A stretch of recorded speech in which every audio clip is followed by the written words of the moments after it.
So it is week 6. We are halfway through. There are quite a few things that are due this week. We do have quiz number 4, which you should be able to do after class today. You have NCLEX questions that are due. And remember, you have 2 case studies, your congenital heart disease and cystic fibrosis, that are also due. The cystic fibrosis one is actually very good because it gives you all those things that you will need when you'll see further on your exams and on your HESI. So it is a great one to look at and to pay attention to. I am doing a review tomorrow at 1 o'clock for your exam. I've sent you all the information. And if you've noticed, I have posted every single professor's review and their Zoom numbers on your calendars. So you don't have to look anywhere, go to your calendar. There's actually 3 on Friday, any time, 3:30, 4, and 6, if any of those times work. Also, and there is also one on Saturday. So try to get at least to one live and listen to at least 1 or 2 other ones. They do help. It's a different view on the same subject, and sometimes that will help. Now, I did do the review PowerPoint myself. I went over to make sure concepts that you're going to see not only on your exam, but on your HESI, you're going to see on these reviews. So again, make sure you look at them before the HESI. They're really good tools for you. Also, before your NCLEX, because you're going to forget PEDS. It's going to be one semester, you forget it, then you get to your NCLEX and you go, ooh, what do I have to know? Just look at those exam reviews and they will help you when you get to your NCLEX, because I know you're all going to make it. So we're going to be doing chapters this week. We're going to be going over hematology and some cancer. And then we're going to be doing a Cahoots. And I went through the Cahoots quite a bit this semester and changed a bunch of different things. Exam 2 notoriously is a hard exam. It is your first exam going over different diagnoses. So I made sure that you have what you need on your Cahoots, on your PowerPoint. I've also gone through it quite a bit. And also, I have seen it on your review for your exam. So did a lot of things last week to try to help you, well, the last couple of weeks to get it ready. Remember, next week is your exam. Come to class, be on time, come at least 10, 15 minutes early so we can set up. You will be having a Cahoots for lecture. Now, I will send you the PowerPoint so you have that information. And again, I go through the PowerPoint, making sure everything you need is there for you so that you can see, all right, well, I need to understand this and that. So I think it does help. It's a great guide for you. And I do put a lot of time in it. And I think you guys realize how much time I put in trying to give you all the information that you do need. So let's start with your PowerPoint. I apologize for my voice. Let me tell you what's going on, just so that you understand. I have rheumatoid arthritis. You've heard this before. There is a joint in your voice box. And I'm having this histamine reaction to an allergic reaction to one of the infusions that I've been on called Remicade. And I've rashes, itchies everywhere. And I've got swollen voice box, which is creating this voice that you are hearing.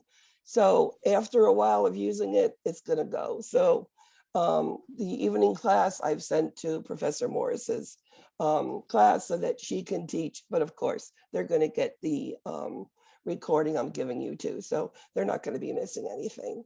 So let's go ahead and start. Any questions by anybody? It's going to start getting busy. I would highly suggest you look at the pediatric assessment assignment worth 6% of your grade. It is due September 4th. It is a lot of work. I suggest that you think of a diagnosis you might want to choose. Maybe something that you had as a kid, maybe one of your children, brothers, sisters, aunts, uncle, friends, somebody had something that could be related to a pediatric diagnosis. Send me that and see if you can do that topic. and start working on it, because community has stuff coming up too. And I don't want you up to here and not get there. So I know you're studying for an exam, but maybe it's something you can start. It's 3 parts. Number one, it's only a 250 word little tell me about this diagnosis, okay? APA, give me 2 references minimum, okay? Then there is a form which you can download right off your modules, and it's an assessment. Do not tell me within normal limits. I don't want to see that. You have a heart, it beats, okay? Tell me what the heart sounds like in a normal heart if it's not a cardiac diagnosis. If you're going to tell me about asthma, tell me there's wheezing, prolonged expiratory phase, difficulty breathing, retractions, abdominal breathing, nasal flaring, grunting. Tell me specific to that diagnosis, that assessment. And then the third part is teach me, the child, or even teach a nurse. I've done with these. In real life, we've taught nurses on some diagnoses that were different, that you don't see all the time. And I've had students teach nurses, and they love doing it. And the nurses that we shared with loved the experience of learning from a student. Teach me how to prevent asthma. If I have a cardiac condition, what do I need to do? If I have a syndrome that I need therapies, tell me about therapies. I like the PowerPoint. I think it's easy. I don't need a 30, PowerPoint slides. No, 5, 6, make sure you give me references on every single thing you send me. You don't need it for the assessment, but you need it for the paper and you need it for the PowerPoint. And it goes immediately through a plagiar checker. So make sure you change the words. Make sure that you use your words, okay? And you have to do is change a couple words. It's nothing crazy, but I think it could be fun. What if your child has something you want to learn more? You can do the research. What if you have a friend?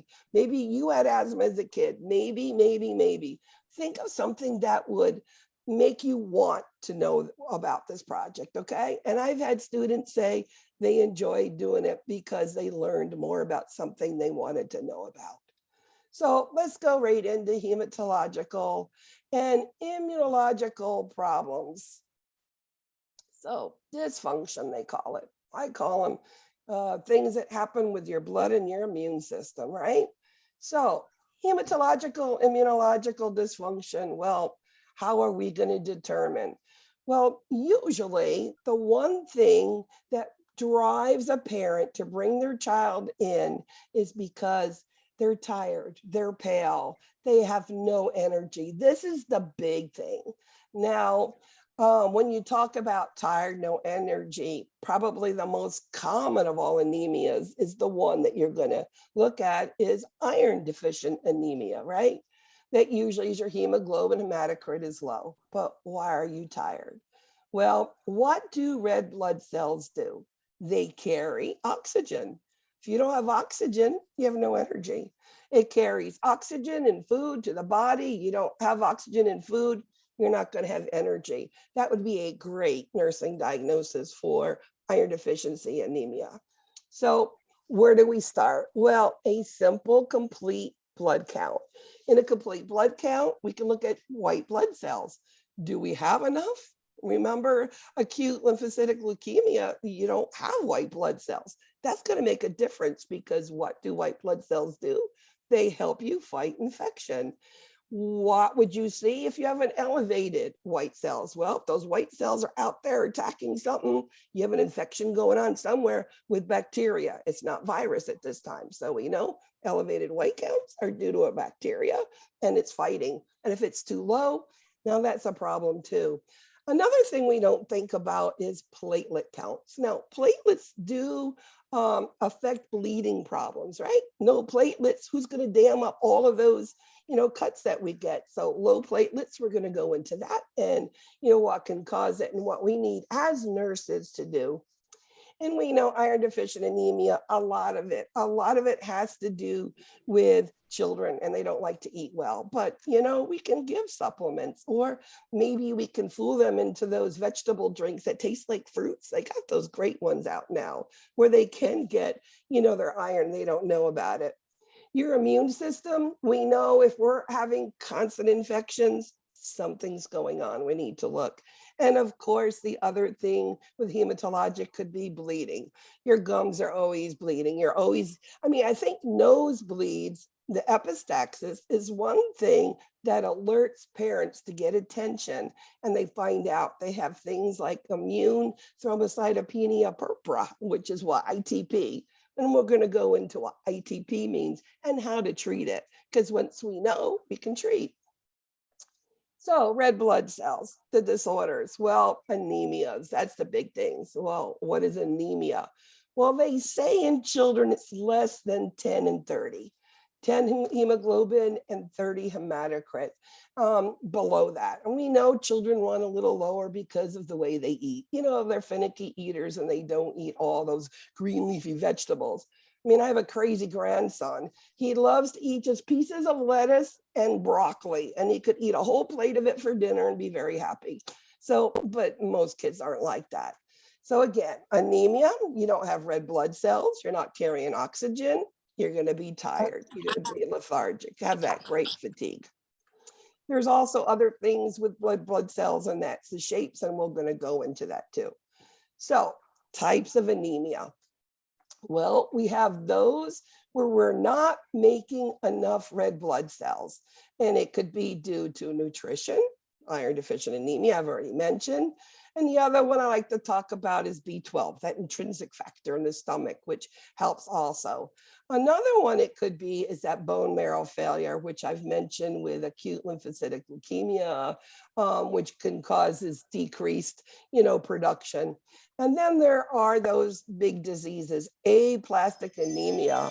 All forms of your blood are not producing. You don't have red blood cells, you don't have platelets.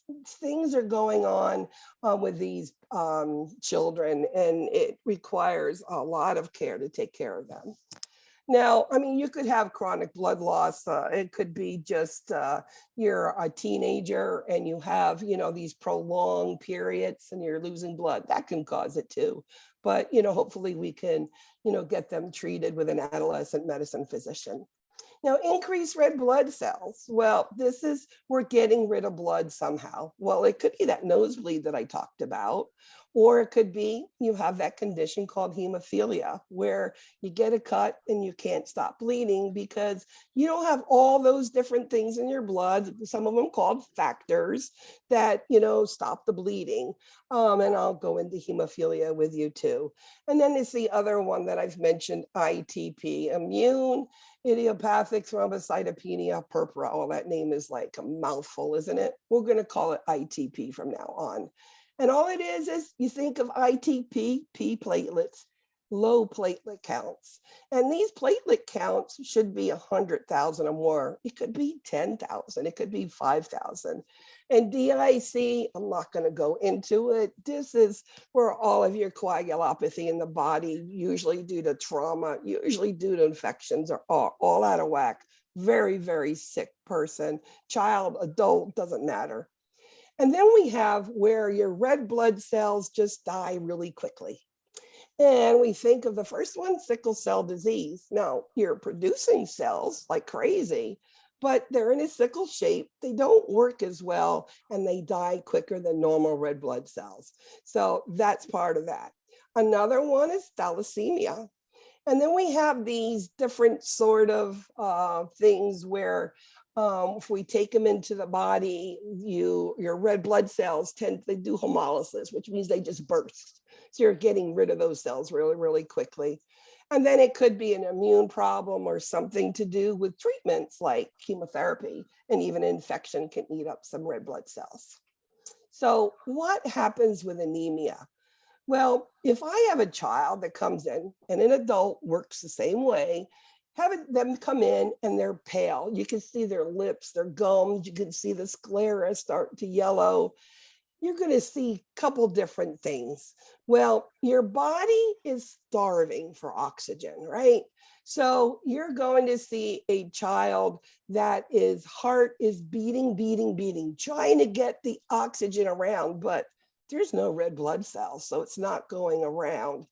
And because this, your serum, your albumin, that extra, juices in that blood are, not packed with cells, you're going to hear swishing, swishing, swishing, and you will actually hear a murmur. So you're going to see an elevated heart rate. If you listen to the heart, you're going to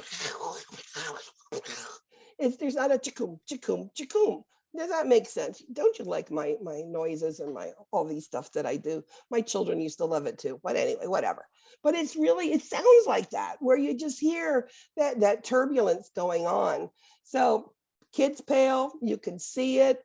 You listen to the heart and you hear that, and it's elevated heart rate, you're going to be anemic, and it's going to be that way. Well, you don't have red blood cells, you don't have oxygen, you're going to be cyanotic. You don't have oxygen and you don't have food nutrition for the cells. What's going to happen? You're not going to grow the way you should. Growth retardation. So how are we going to figure out what's going on with this child? Well, we sort of figured it out by an assessment, but let's, go down and get some hard facts. We're going to, of course, the history. We're going to hear those things. I'm tired, or I bruise easy, or something of the sort, or I bleed a lot. And you're going to do a CBC, and then you're going to see the numbers there. So we can just go ahead and treat the symptoms, which physicians do today. They treat the symptom. You have this, let's treat the symptoms. But why did that symptom happen? What's the underlying reason? Why are we losing red blood cells? Is it because we don't have enough iron? That could be as simple as that. How do we treat that? Well, if the hemoglobin hematocrit are very low, children can't live, even adults can't live that long without that extra oxygen. And, we know hypoxemia leads to confusion, and, then it could lead to falls and other stuff going on. So sometimes they'll go ahead and we're going to do a transfusion. If it is due to nutrition, whether it's the intrinsic factor, the B12, whether it's folate, whether it's iron, let's replace what they need. And then their body will produce those cells, that, the red blood cells. Now, what do we do in the meantime? Well, sometimes we just give, if the heart rate's beating really, really fast, and then the blood pressure is going to be low because there's not a lot of volume going on, and there's not a lot of good stuff in that blood. We're going to give a little fluid, because fluid always increases the volume in the intravascular space, and then it will decrease the heart rate, blood pressure will come up. And it's controversial, but let's put some oxygen on to make sure that we've maxed out the amount of oxygen that these cells can have. And the other thing is rest, not to overexpend energy, because sometimes just doing too much walking can be too much. So, really bed rest is the thing until we get the hemoglobin hematocrit to where it should be. Now, other things with the assessment that we can see and sort of determine what's going on is the age of the child, and we look at the racial ethnic background. Well, you think racial ethnic background, what do you think of an anemia? Well, sickle cell anemia, right? Most of them are the African American, which can cause it. Now, another thing that we need to do because not only could it be sickle cell or iron deficient anemia, but they could have a GI bleed. So always rule that out also. So do a stool for occult blood, because there could be a little bit of that in there too. Now, children, we know now their hemoglobin hematocrit, let's say it's 5 and 15, and it's not uncommon to see a child's hemoglobin hematocrit that low, especially with those children with sickle cell anemia. So we don't want them screaming and yelling and going crazy to get, stuck for, to get labs. So have them calm down. Get that child life specialist to help you, to show them what's going on. Use all of the numbing creams and things and distractions that we could possibly do so that it's going to be easy, get the blood and get it out. If we numb that area, they should feel touch and feel no pain. And during that procedure, we have burnt no oxygen, and this is what we want for that child. So iron deficient anemia, we know that today we are giving any child who is not breastfeeding, we are going to give them iron fortified formula and cereals as they get to be 6 months old. That's the cereals. You know, there's been off and on. Do we give iron? Don't we give iron? And then they realized it's better to give iron and have extra iron than it is, you know, to not have the iron there, and these children are deficient of the iron. So we know that infants need the iron, and then again, those adolescents, because they're doing that big growth spurt, 20 to 25% of their height, they also need a lot of iron in their diet. Now, it was thought, you know, years ago, just give the babies milk, you know, and many families, they can't afford the formulas and whatnot, so they give milk. But the one thing they are going to lack is the iron in those formulas if they're not breastfeeding, right?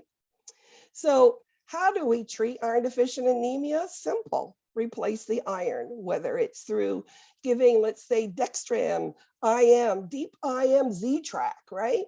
And that will replace it. Could be once a month, once a week. It all depends on how severely deficient they are. And of course, diet, if we possibly can. And again, making sure they have plenty of rest because they have no extra energy and oxygen in their bodies.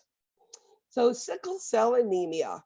This is African Americans, Native Africans, and we know that if both parents have just a trait, okay, they have 25% of having the disease. Now, having the trait does not mean they have sickle cell. That means they can pass it on when they have children. So what is sickle cell? Well, sickle cell is those little sickle-shaped or little C's of red blood cells. We know they die quickly. I've already told you that. So they're born just like they should be, but they die quick. And they get to some bifurcation in the body. A lot is like knees and arms and hands and wrists you're going to see. But remember, sickle cells can happen in eyes and in brains and in the heart and the chest. So if you have a child with sickle cell, make sure you know where it is coming from. And, you know, if it's in the brain, they could be having a stroke, complaining of a headache, could be a big deal for a sickle cell child. So do a neuro test on that child. So it obstructs, and those little sickle cells come to the bifurcation, one clogs it up, it goes behind, and behind swells, and then past that obstruction, they're not getting oxygen. So they're having cell death, you know, is going to happen there because there's no oxygen going on. So sickle cell, what is our goal? Well, first of all, we need to know what causes it. You know, we know if a kid got hit and there's swelling, that can cause it. Infection and fever. Now, one of the things kids with sickle cell anemia or any blood coagulopathy, like leukemia even, any fever over 100.5, they must seek medical attention because that infection causes fever, which causes dehydration, which can cause a sickling crisis. So fevers are a big deal. These little tiny fevers are a big deal in these sickle cell children. As soon as we can treat them, and they will get antibiotics, can decrease the amount of crises that they go to. So as I said, you get an infection, a fever, you are sweating out with a fever, fluid, you're not eating right, the blood gets thick, it clumps up, and then it starts these crises and causes hypoxia to the area. I mean, you see those hands, the left hand more than the right there. Do you see they've swollen? Somehow there's a sickle, some way down going into the hands. Treatment. Number one thing to do in sickle cell, we need to put fluid back in that vein to dilate the vessel so blood can flow. And you wanted to say medicate for pain, right? Okay, what's the pain caused by? It's caused by thick blood.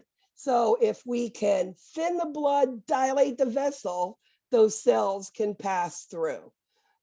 Now, as you're putting that IV in and giving that fluid bolus, you will be giving IV pain medicine because pain is a priority, but hydration is number one. Don't forget that, okay? Another thing we'll do is we'll put heat. Now, what does heat do? It dilates vessels. So you can see our big goal is dilate the vessel. So with heat and with fluids, you know, they have pain, give them something for pain, let them rest, let them go to sleep, the poor kids. These things hurt. Dilate it, we start that blood flowing, and that will help.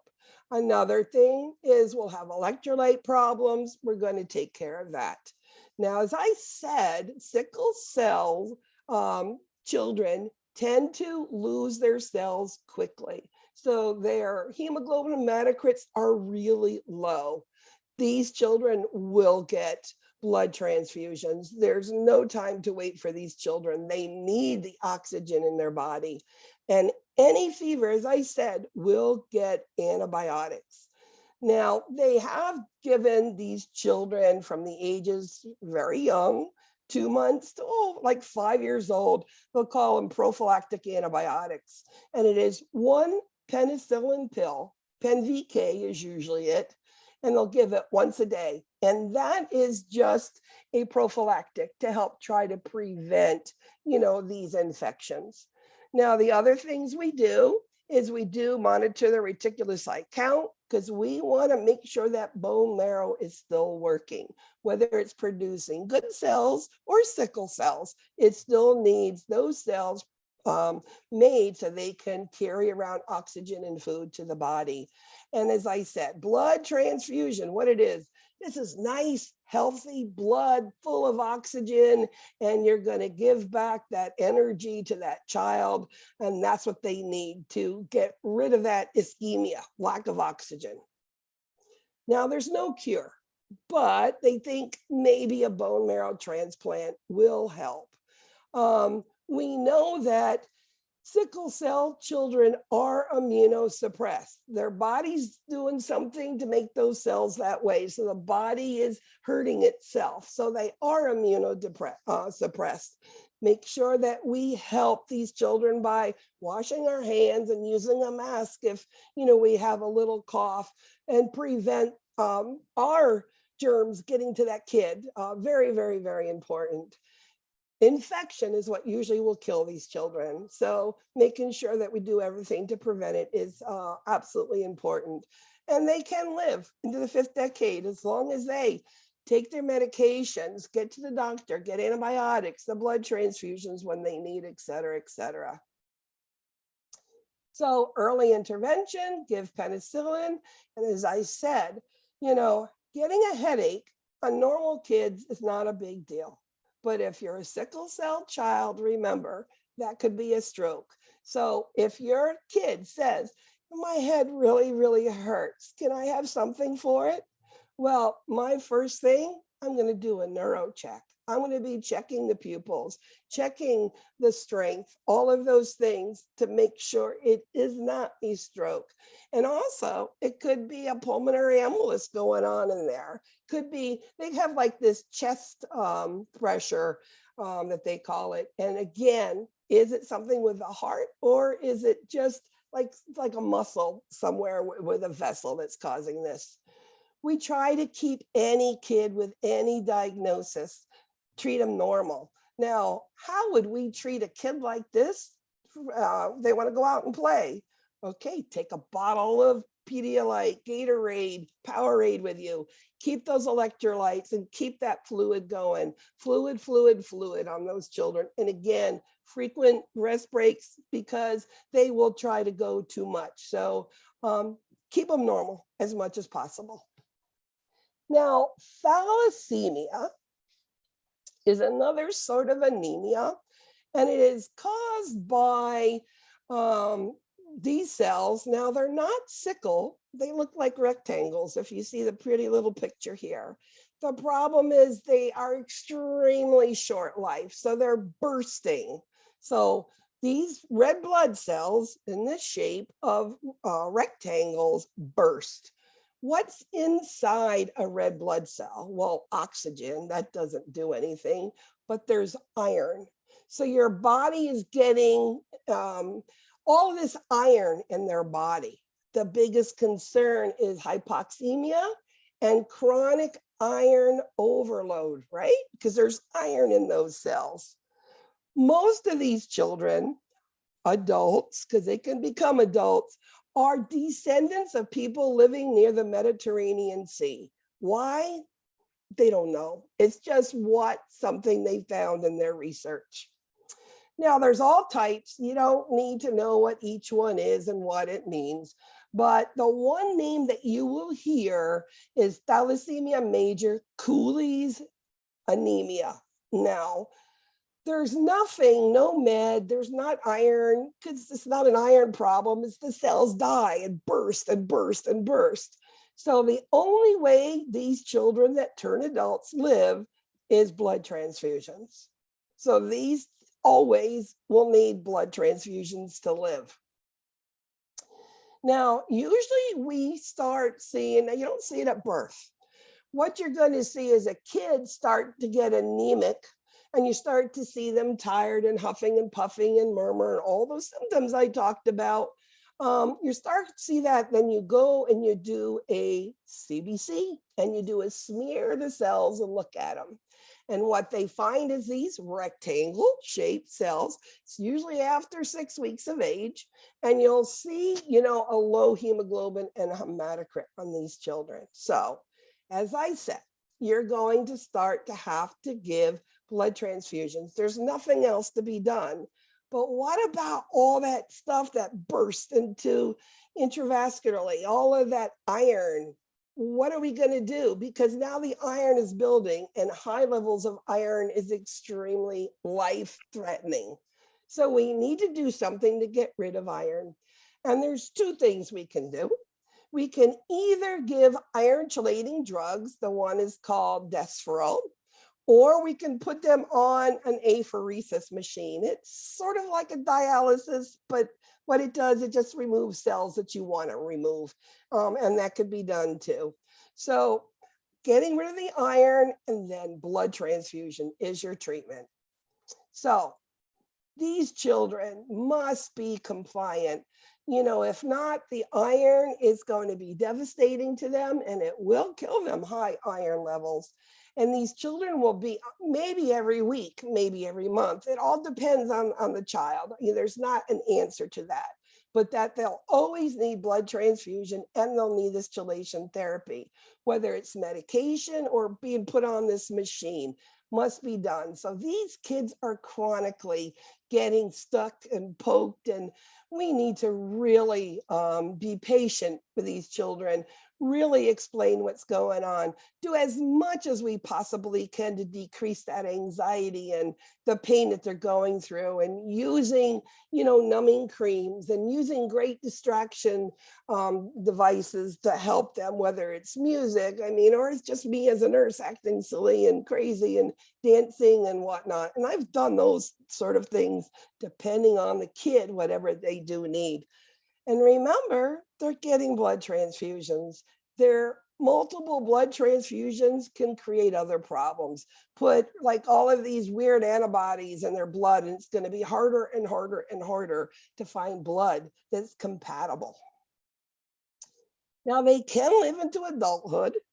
Absolutely, but they usually die of heart disease. Remember, anemia causes whoosh, whoosh, whoosh of the heart and murmurs, and it also, creates the heart to beat really quick, because they're trying to get that around. So heart disease, that's your number one. They also, to get rid of these cells that are being formed, that burst, that are putting all this iron into the body, they can do a splenectomy. Many times, again, they're immunosuppressed, they're going to get that post-splenectomy sepsis. And then, of course, not enough oxygen. Where does the oxygen go? Does the organs get what they need to live? Not all of them, so then multi-organ failure. Now, again, bone marrow might be a cure, but it's not said for sure. Then there is aplastic anemia. Remember when you see A, like atresia means nothing or without, well, A means again without. So what do we usually see? Now they have white blood cells so they can fight infection. So that's pretty cool, but RBCs are completely depressed and your platelets. So no oxygen and then no, you're going to have issues with clotting and when you bleed. So what do you see? Well, you are going to see in some cases of this aplastic anemia. Some of them also will affect the white blood cells. Okay, so there's pancytopenia and hypoplastic anemia. Now, pancytopenia is actually the more common than the other one, but you'll see profound anemia. Hemoglobin hematocrit is going to be low. Leukopenia, your white blood cells are down. And then thrombocytopenia, thrombo, a thrombus, think of platelets, cytopenia, P, platelets. So platelets low, white blood cells low, hemoglobin hematocrit low. So we treat this very similar to leukemia. We're going to put them in that immunosuppressive therapy, and this child will be getting a bone marrow transplantation. It may work. It may not work. Okay, then let's go into bleeding.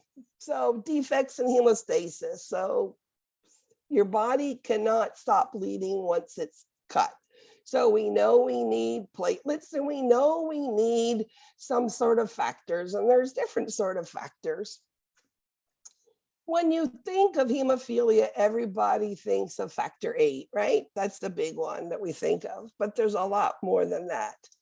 Now, hemophilia is inheritable by the X-linked recessive, so mom carries it, okay? And the way that we treated this hemophilia is to figure out what factor's missing. There's 8, 9, von Willebrand's, which is von Willebrand, which is a factor, and 8 together. And as I said, factor VIII is the absolute, one that we always think of. Now, von Willebrand is another one that I've seen quite a bit in children, actually more than A or B have I seen it. But it's also this factor. The doctor who found it or the scientist is von Willebrand. And then he noticed that and factor VIII were missing. So how do we know and how do we diagnose hemophilia? Well, you're bleeding and it doesn't stop. That's number one, right? But there could be very subjective bleeding, like bleeding inside a joint. And you don't see it until it's big and swollen, and then you see the ecchymotic area around it, right? So we're going to draw labs. Very important thing with labs. You're going to see the low factor of whatever it is, 8 or 9, but because they're bleeding, think of when you give heparin, you bleed, you want the bleed, right? A PTT. That prolonged partial thromboplastic time, your APTT is long. So you're going to see the low levels and you're going to see a long PTT time. But we have platelets and these other things, fibrinogen and parathyroid, those are also factors, but normal platelets, prolonged factors, and prolonged PTT time on these children.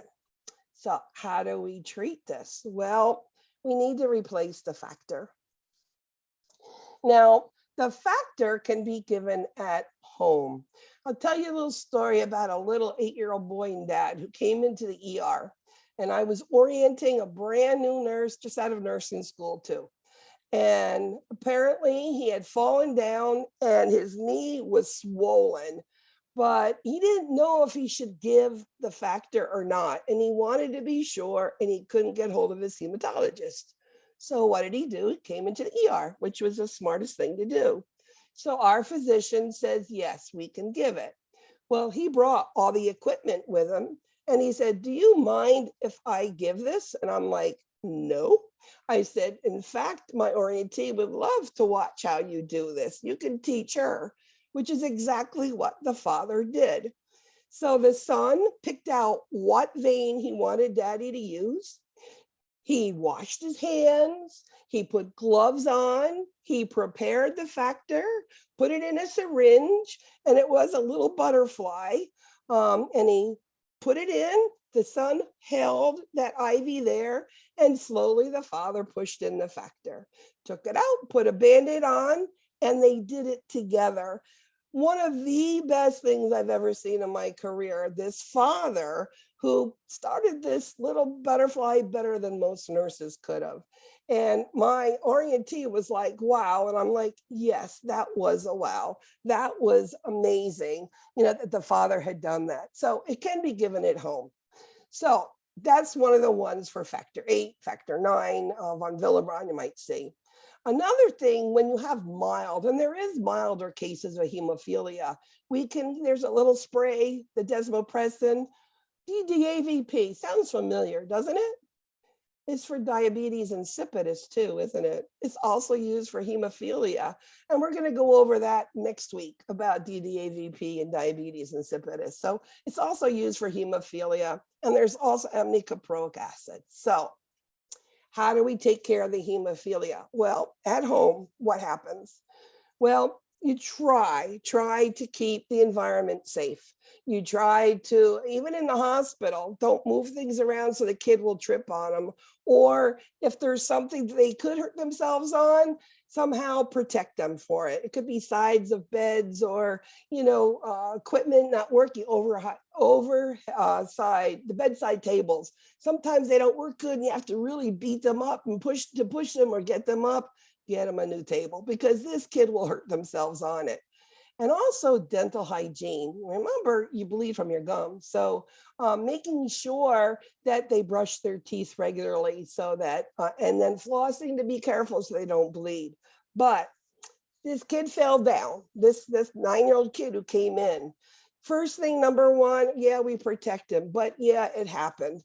So this kid's got this big bruise. He was outside and I don't know, he was in something, actually it was a big rock he fell against. And first thing, you rest. Put ice on it, and ice constricts the vessels, so decreases the swelling. He put an ice on it and he elevated it. And that's what he did at home. Actually, he even came into the ER. He had the kid in a wheelchair with his leg elevated. So they did everything right. So, and then we're gonna, give them the factor. Now, one of the problems with hemophilia is that these children can live a normal life. I mean, they can't be playing football, or rugby or anything you're going to get beat up on, but they can swim and they can bowl and they play tennis and do many different things. But if they get an injury, they fall and they're bleeding, especially in the joints, that blood damages the joints and they can become crippled. That's why as soon as they're hurt, they need to stop. They need to elevate ice and, wrap it up and elevate it, because this is going to decrease the amount of joint damage, because many of them will end up in a wheelchair if they're not protecting their joints as well as they should. There is gene therapy being worked on. It's close. Maybe it's out now, but, getting that gene out will help so many children become so that they're not, bleeding all the time. Immune thrombocytopenia purpura, idiopathic. This is the ITP. So remember, ITP, P for platelets, which means low platelet counts. So I've had many children come into the ER.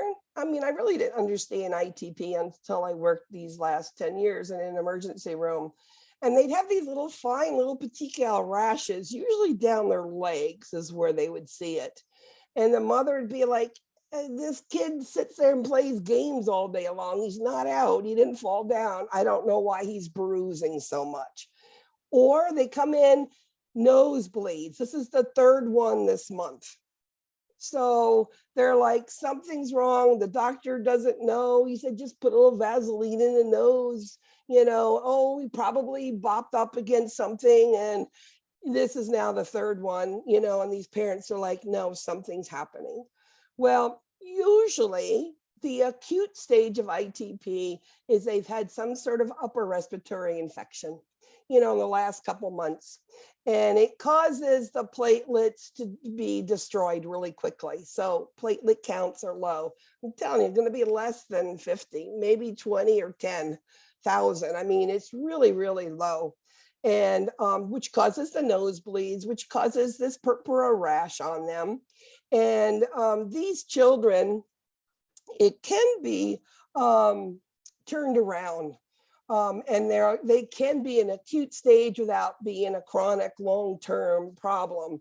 And how do they treat it? Well, number one, low platelets, you know, we'll give them IV, IG, IV immunoglobulins, or an anti-D is some of it.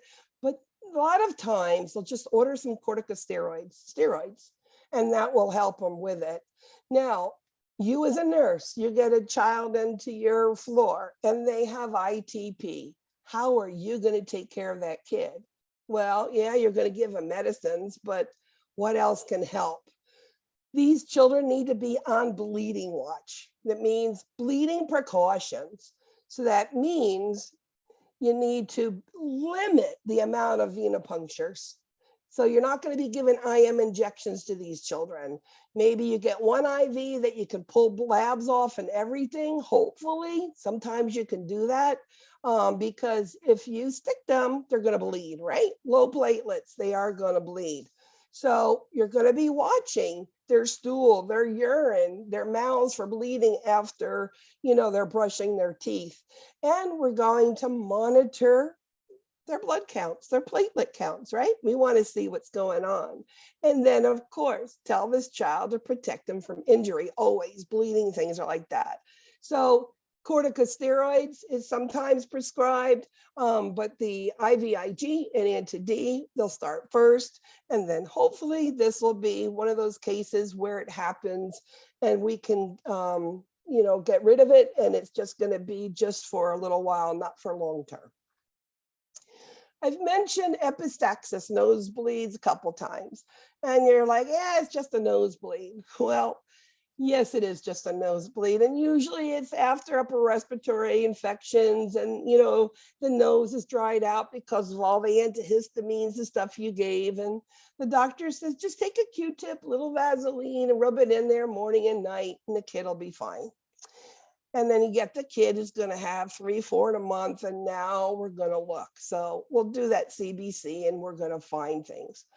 We have actually found ITP and leukemia and hemophilia because of nosebleeds. So again, don't just treat the symptoms, find out what caused the bleeding, right? Which is something that doctors at times have a hard time doing. Why is the kid bleeding? Just don't treat the bleeding. Why did it happen? So what do? Well, we take our finger and our thumb, we hold the nose and we lean forward, okay, for 10 minutes. Now we lead them forward because we don't want them back swallowing and gagging on the blood. We do forward and usually they'll spit it out through their mouth. If after 10 minutes they are still bleeding, they need to seek medical attention. And there's all different things we'll do for that. But again, we're going to find out why is that going on. Maybe it is, you know, a thrombocytopenia purpura, an ITP, or maybe it is, you know, a mild hemophilia that we didn't know about. So epistaxis, take it and try to figure out why. Okay, an immune thing, HIV/AIDS. One of the things that I was fascinated with was having a pregnant woman deliver an infant, and these infants and these pregnant women had HIV. And you're thinking, oh my goodness, this poor child, you know, not even born, is already starting out, you know, with HIV. Well, today, with heart therapy and these antivirals, we can boost their immune system and they'll convert and they'll not be HIV anymore. Is that crazy? Within the first year of life. And I've seen it more than once. So just because mom had it, as long as the child receives proper medical treatment with the antivirals, I mean, if she's a great mother, we'll start it at 22 weeks of her pregnancy. The mom will take it, which our goal is just to boost the newborn's immune system, and they fight it and they will not be HIV positive, which is cool. I've seen triplets born. One triplet had nothing, and one had HIV, and the other one had AIDS. Triplets, all born at the same time. One didn't. It all depends. It really all depends. And it was, I was working, as the clinical instructor, for this PPAC where they had these triplets there. And I was like, wow, all three, and all of them had different outcomes. So again, with all these antivirals, yeah, our goal is to improve that infant's immune system, and that is going to help them fight off diseases. Now, the most common of all of the things they get is pneumocystic cardiopneumonia, or PCP pneumonia. That is the most common. They can get, the yeast infections, the candida, but your most common is your PCP pneumonia. And we usually see that.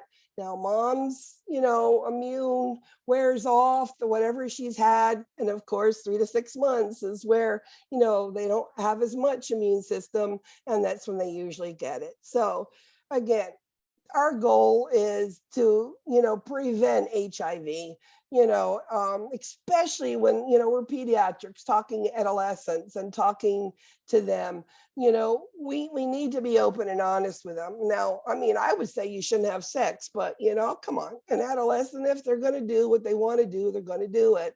So at least teach them how to have safe sex, and one of the other things is I found is even urinating after sex can help decrease the incident also. So HIV/AIDS, I wish it wasn't around, but we know it is.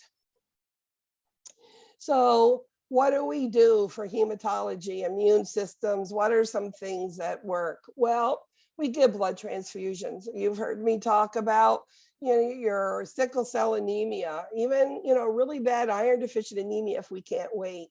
We're going to be giving packed red blood cells or platelets, platelets for the ITP child who's really low on the platelets. And remember, you have a child blood transfusion and you see their temperatures spike, number one thing you ever do, possible reaction, turn off the infusion immediately, okay? I talked about apheresis, which is sort of like a dialysis, but you can pull off certain things, different components, and actually nurses run those machines. And then we know that a lot of these conditions will require the child to get a bone marrow aspiration, and they want to look at those blood cells. Now, please, it hurts. And you need to be honest to these children, because whether it hurts or not is, we like to say everything doesn't hurt. We love that, but we need to be honest so that they'll believe in us. So say, you may experience some pain, but we're going to do everything we possibly can to make it as little pain as possible. So important to be honest with our children. So when both parents have sickle cell, how many could have sickle cell anemia?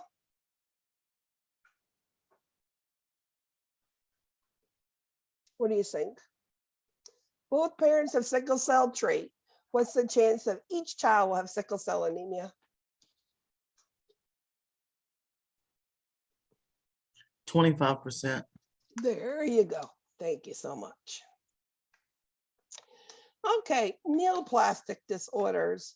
When you talk, these are cancers. Almost half of all cancers are in the blood. So those are leukemias and lymphomas. ALL, AML, Hodgkin's, non-Hodgkin's lymphoma, most common. So leukemia. Leukemia has all and everything to do about white blood cells.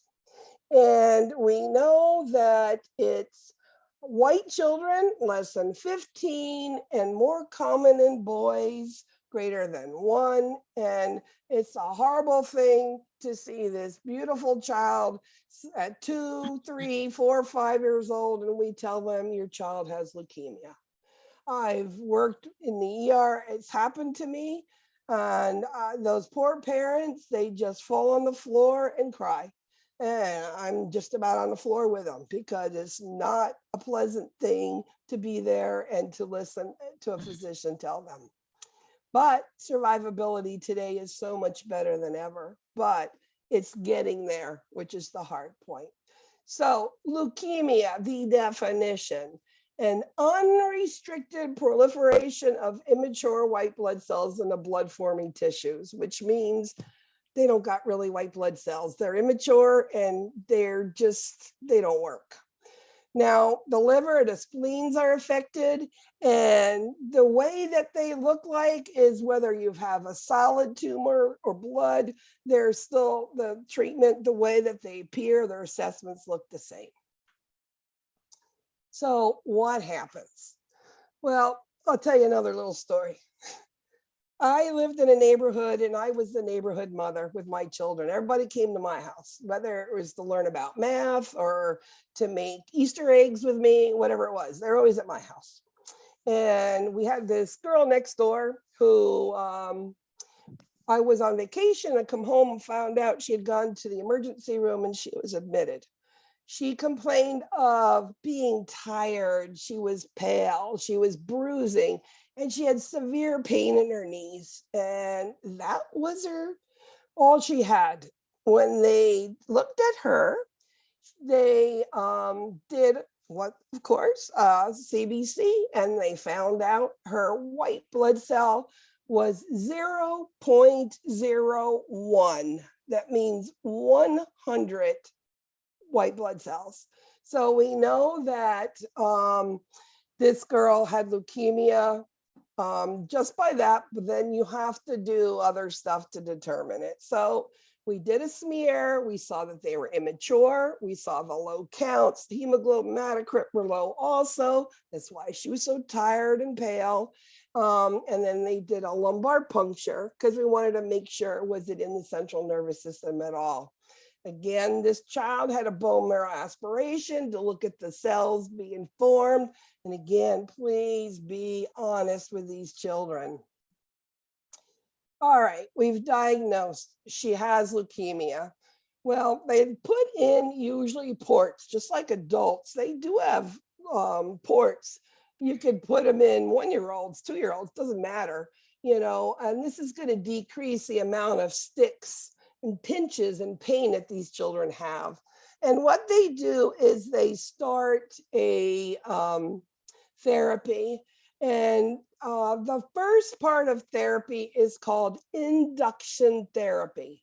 Now, induction therapy, they hit them with whatever chemo they feel. And the goal of this 4 to 6 weeks is remission, okay?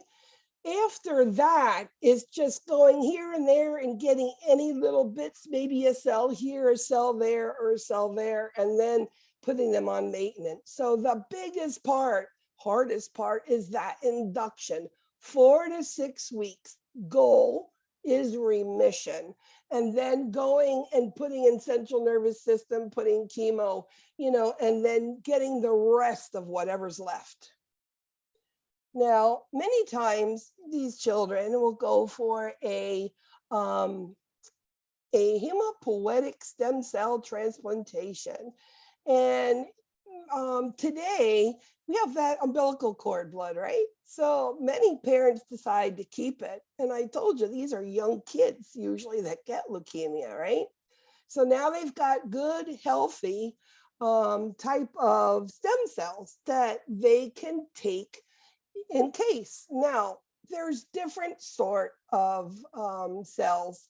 We can have the autologous, and it's automatic mine, right? Auto mine. So I can get mine to help treat the leukemia, or it's allogenic, which could be from a donor. I mean, if it's a donor, actually a sibling's the best of all of the allogenic ones. But if you have your own blood stored for the stem cells, we're going to give autologous.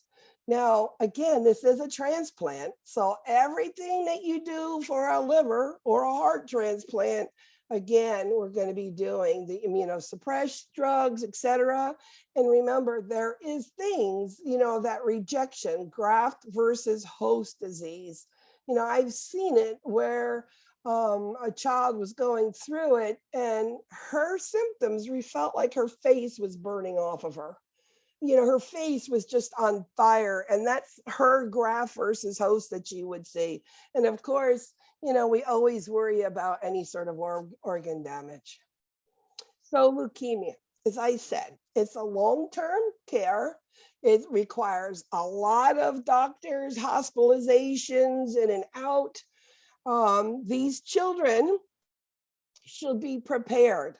They're going to have their little port. Again, these parents are given little tubes of that numbing cream called EMLA, and it's just to put a squirt on, cover it with a Band-Aid, then go to the hospital when they feel they need to, whether it's they're getting chemo or blood transfusion or something.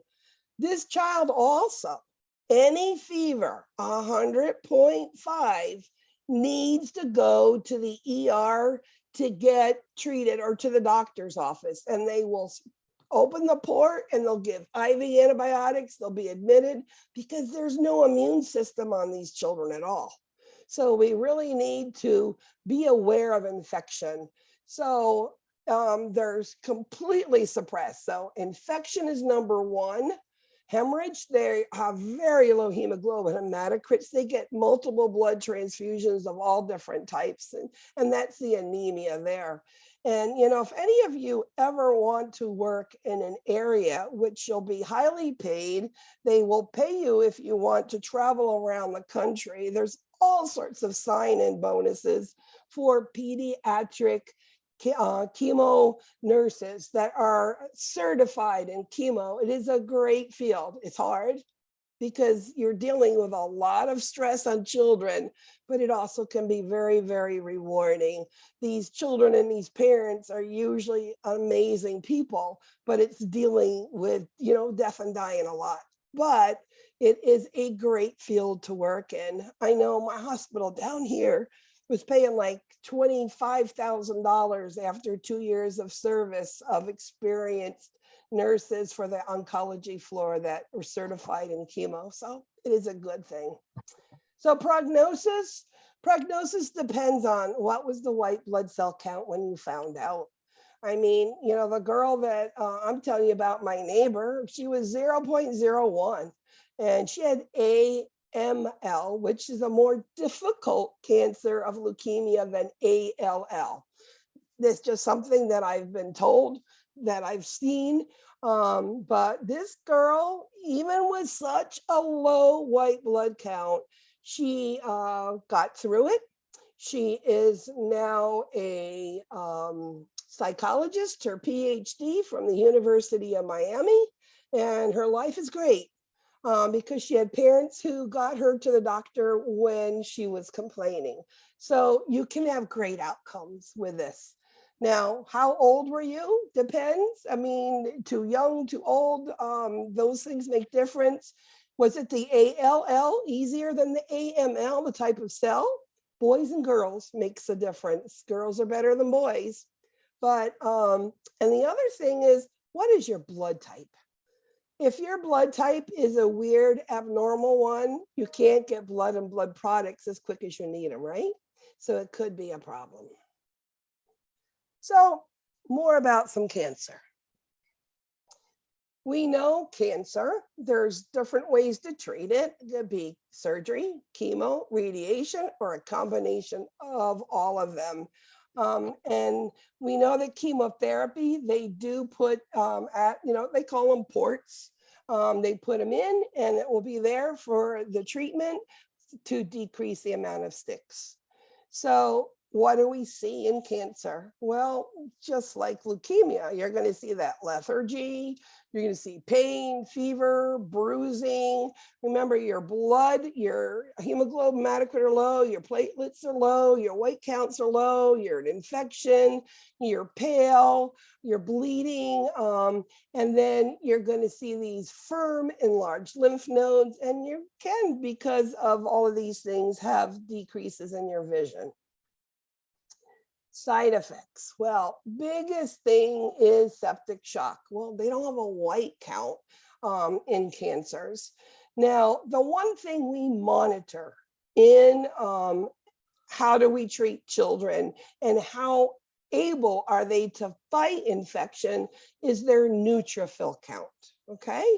Neutrophil count lower than 500 is that set up for septic shock. So if you have a child on your floor and you have 5 different children and you have a child with a absolute neutrophil count of 500 who has a fever, that's my number one priority. I want to see that kid first. I want to make sure that did they get their antibiotic? I want to take vital signs. I want to evaluate that child because this child has a chance to crash and burn on me and I want to be there first. I want to see that kid quickly. You're going to see, the signs of infections, the fevers, the aches and the pains, the inflammations and all that. So also with this, potentials, we're going to be taking blood cultures and we're going to be giving antibiotics to these children. And we know that our goal, any child, especially, with cancer or leukemia or any of those, low neutrophil count's going to be our priority to fight infection. But even a child who's in septic shock for other reasons, this neutrophil count less than 500 is your priority. Treat the infection, make sure they get their antibiotics on time.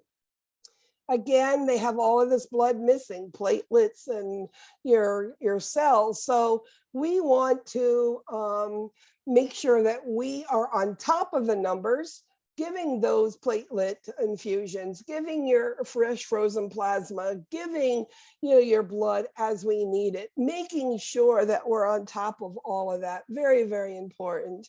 And again, when we have these children, avoid activities that can cause injuries, riding the bikes and skateboards and contact sports. Any child that has low numbers, low platelets, again, bleeding precautions. We don't want to cause anything that's going to create more bleeding. And again, with these low counts, they're going to have no energy reserve. Make sure that, we give them plenty of rest periods. And in that anemia during that induction therapy, right? Induction is the beginning of chemotherapy and our goal is remission there. So they're hit with a lot of chemotherapy drugs. Remember, their blood counts are going to be low. So again, be aware of it and give them those times for rest. You think of chemo, you think of nausea and vomiting, right? You think of a child vomiting with all that. So, we used to, I see the changes in nursing and I marvel at what we do now. We used to wait till a kid vomited before we gave medicines in the past. Now we know they're going to be vomiting. So why don't we treat them before they vomit? Literally a kid, I'd have to say, yeah, you spit up, or I could say, spit over there. It's okay, you spit, okay, let me give you something now, because the orders were, after the kid vomits, give the medicine. It doesn't make sense. So now we're doing it right and make sure we give it before and during the therapy to prevent that child from being sick. Nothing worse than vomiting. It feels horrible. They're not going to want to eat. They're nauseous. They could even have ulcers in their mouth from all of this. So make sure that we are giving nutrition as best we can. And we're monitoring that by height, weight, intake, output. And we're also going to be looking at some labs to make sure they have what they need. High protein, high calorie, full fat. We want to give them as much as they can because they're not going to be eating big mouths, a bunch of food. As I said, mucosal ulcerations, make sure that we do everything to decrease the amount of pain. And, neurological problems, then you're thinking stool and stool softeners. Well, if you have platelets are low and your blood levels are low, if you bear down, you could pop a vein in your head and cause a stroke, right? So we need to give those stool softeners, because they're not going to want to eat that good roughage food and stuff. They don't feel good. They just want to eat that little bit they possibly can. And they can have pains, make sure they get their pain medicine as they need. Again, with these bleeding coagulopathy issues, make sure that we have plenty of fluid as we possibly can for that poor child, and also watch for hematuria. And we know cancer, we think of kids and adults with no hair. Now, I used to, when I went to Walmart, buy those little spools of little ribbons, and I'd have all different colors. And I would walk into the kids' rooms. A boy, I'd put a little bow tie on him, but a girl, say, okay, what color ribbons are we wearing today? And I would put one in my hair and I'd put one in their hair, but I'd give them an extra special little color because they're special. And it doesn't make them feel like they're different. Actually, they look forward. What color ribbons are we wearing today? And I had I can't even tell you how many spools of ribbons that I bought for these children. And it works. It's a distraction. Think of it. Nice distraction. Many a father and a brother and sometimes sisters cut their hair just to be like their kids too. And that's all right. They also can be on steroids. Remember, you puff up and they feel, fat and pudgy. Give them clothing that doesn't enhance that. Make sure you buy a bigger size to cover it. Also with anything with steroids, monitor their glucose, watch their salt intake, again, watching their weights, et cetera, to make sure that they're just not gaining fluid. Again, with any procedure, kids, make sure they're prepared properly. Make sure that you've done all of the pain reducing things you can. And again, if you're getting something that's going deep, like a bone biopsy, you numb the top, but make sure as they go down that the doctor is numbing it. And I always say, so how much do you want for that deep lidocaine? Do you want the 1% or 2%? You want the epi in there that will help? Because epinephrine actually prolongs it and helps it work a little bit better. So yeah, I'm very proactive when it comes to my kids. I don't want any kid hurt. Doesn't need to be.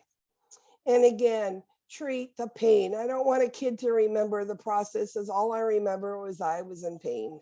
And remember, it's just not medicines. Remember, Tylenol, Motrin work in between those good narcotics. But remember, hot and cold, positioning, distractions, all of those things work. So use all of your tools. And then there's lymphomas. There's two types. There's Hodgkin's and non-Hodgkin's. And it's usually teenagers. Hodgkin's is lymph nodes. And you'll see lymph node, maybe the arm or the neck, and there can be metastasis, yes. The thing about Hodgkin's, you see these big lumps in his kid neck, it doesn't hurt. Painless nodes. You're going to mostly cervical and supraclavicular. So somewhere around in here, you're going to see these big lymph nodes. And they're there, you can feel them, but it doesn't hurt, okay? Because it's up here and pinching, okay, and pressing, you might see that cough going on, right? And then, of course, with any cancers, fever, anorexia, weight loss, those things you'll see. The one thing with these Hodgkin's lymphoma, which is these big lymph nodes that don't hurt, they'll do a biopsy and they'll see Sternberg Reed cells, and that is your positive for Hodgkin's lymphoma. How do we treat it? We're going to use a little bit of everything here: radiation, chemo, and again, please prepare these kids for what's going on. Be honest with what you're saying. When we're using chemo radiation, a lot of times these children become infertile and are not able to have children of their own. Now, non-Hodgkin's, so how do I know the difference? Well, Hodgkin's is like a bunch of little tiny little undifferentiated, just little, you can't really feel them. Okay? The Hodgkin's are big nodes, non-tender, that you can see and you can feel. Non-Hodgkin's is very similar to Hodgkin's, but it's little tiny pieces everywhere that you really can't see. Okay, makes sense? And it's not usually just up here. So again, we're going to do a biopsy and we're going to confirm it. And we're going to do again radiation and chemo. And again, induction. What is our goal? Is remission, right? And then we're going to go through all the chemo with that child. Brain tumors. Brain tumors, some are benign, some are malignant. How do we treat them? Surgery, radiation, chemotherapy. The one thing, remember, I didn't show a picture back here a little ago. Oops, where is it? Sorry. See those little markations that they put? These are used for radiation therapy. Never, never rub them off, because that's where they have to zap the next one. So tell the kid that they just got a fancy tattoo, but to leave it there, and then you'll have a party when you wash it off together. And I used to do those things. Okay, sorry. So radiation shrinks it, chemo does it, and then they can remove it. Now, post-operatively, make sure you read the instructions. Do you lay them on the side of the tumor or not? How much do you raise the head of the bed? Many of them have these, what we call brain drains, I used to call them, with fluid coming out. Do you touch it? Do you empty it? Do you not? So all of these things are important. And monitoring fluid balance. You don't want to over give these kids fluid because, again, it could put pressure in the heads. A neuroblastoma is a tumor that starts in the abdomen that goes up to the head. And usually you don't see it till after it metastasizes to the brain. And you usually will see like your eyes start to bulge out, or you start seeing neurological things going on. It is not common, but it is a tumor that is in the abdomen that gets bigger, that it crosses the midline, it causes. It goes over, and then it could be a whole big abdomen like this poor little baby here, but usually you'll see it in the head first, and the outcome, again, is not good. So again, it's chemo, radiation, it's surgery. Again, be honest with these kids, be honest with the parents, let them know what's going on. It is a heck of a treatment.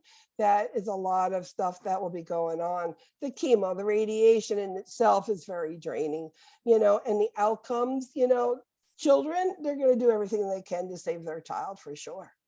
And then we go into osteosarcomas. Now, osteosarcoma, this is a tumor. There was actually a football star, some college kid who had an osteosarcoma where he was a star. And he had this pain in his leg that just progressively got worse and worse and worse.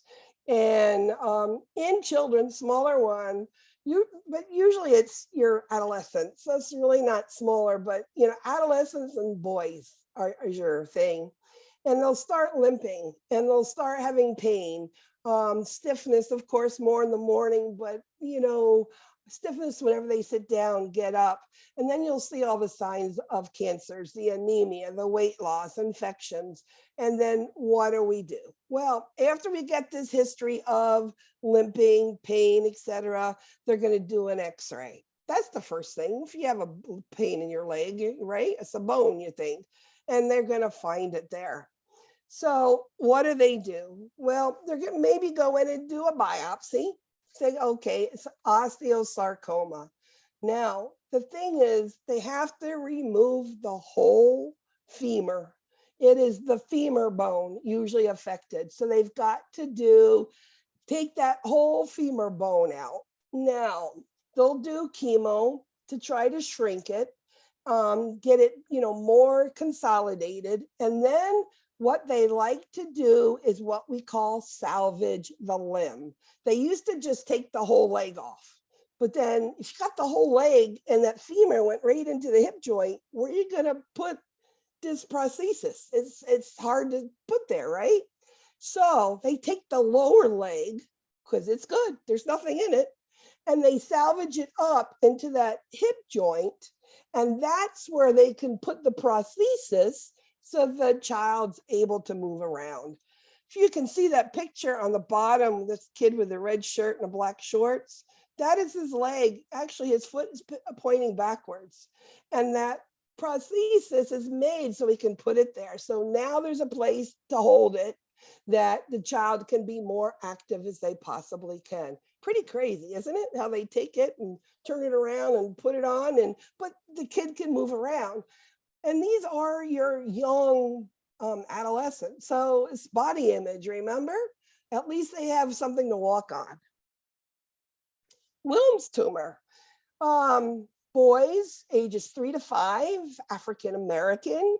I met my first one after the Haiti earthquake came up with a religious group who delivered him to my triage room. And I said, why is he here? And they said, I don't know. And what it was is this kid, I did an assessment, head to toe, because I didn't know. I felt his abdomen and I felt a softball sized tumor in his left lower abdomen. And it's called a Wilms tumor. And it arises from the kidney and it's cancerous. And the problem with this tumor is you do not touch it, because just touching it a little bit, it's fragile, could put pieces of the tumor within the peritoneal cavity and create metastasis. So nursing care, do not touch that belly. Leave it alone. Even changing your diapers, be very, very careful. So it doesn't hurt them or anything, but you can see it can get quite large. So what they do is they do radiation, they do chemo, and they remove it. Post-operatively, we'll be monitoring their bowels, we'll be monitoring their urine output. And that little boy that I talked about that came up from Haiti went back, he did well.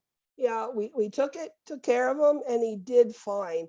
Big thing again, do not palpate, touch that belly, because it can make it metastasize. Rhabdomyosarcoma is out of some muscle type stuff, usually ears, eyes, nose, and you'll see these things coming out. Again, it's just chemo radiation and we'll remove it surgically. Retinoblastoma is in the retina. And you go to do a neuro check and you see that white little thing. It looks like the old, take a picture with a camera and your eyes turned white. Or think about the cat outside in the dark and you turn a light on, you see these shiny things, whether it's a deer, a cat, or dog. It's that white glow. I call them cat's eyes because it looks like, but it's that whitish glow. They have to remove the whole eye on these children. So again, it's radiation, it's chemo, and then they'll put a prosthesis in there in the end. And they actually are okay if they caught them, but it is quite chemo radiation surgery. It's quite a type of treatment. Germ cell tumor, tumors of the testicles. I mean, men, boys should be testing their testicles monthly, just like women checking their breasts. 18-year-old boy came into my triage room with another nurse in there with me and complaining of testicular pain, which is a high alert. She went to check his testicles and found it the size of a softball. Sent him back into the ER and they did an ultrasound and then they did x-rays of his chest and abdomen. This kid actually metastasized already and he died in 3 months. A testicular cancer that he was too ashamed, embarrassed to tell anybody. And that boy, by the time he got to us, it was just too late to do anything. liver tumors, we can take out a piece of a liver, right? And leave them with the rest. I think probably of all of them, it's the least to do. Yes, you do the chemo, you do radiation, and you get it shrunk, you do the surgery. But these kids do okay. Survival rate's better than ever. I mean, it used to be you got cancer and that was it, right? But today there's just so many new treatments that are out there, and those rates get better and better all the time. So just because a kid has cancer doesn't mean that they are going to die today. So this is the goal of any kid. So having a sign up, posting on Facebook, I'm cancer free. And every time I see something like that, my heart gets big because I know the struggles they've been through. So a lot of stuff, isn't it? A lot of stuff. So let's go ahead and do our cahoots. I know I'm going to run over late. If you got to go, I understand. I will post the recordings that you will have it so you can look it over. And remember, I do have my review tomorrow at 1 o'clock so that I can help you, okay? 418381. Oops.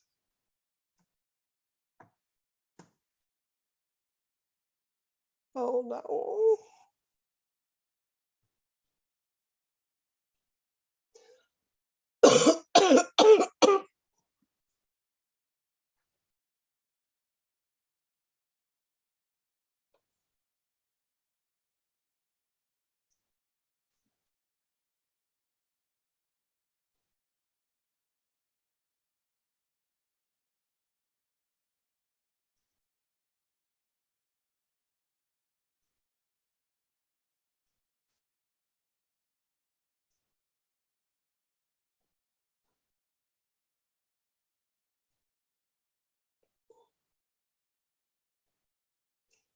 All right, let's get going.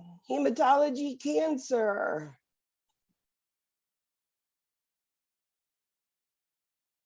Which statement best describes a neuroblastoma? Neuroblastoma. Remember, that's the one that starts out in the abdomen, gets big, it crosses the midline, and it goes to the head.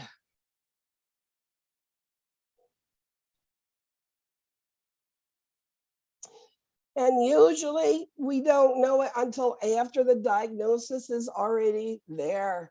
That little abdomen, we don't see it. What is priority treatment for a newborn of HIV mom?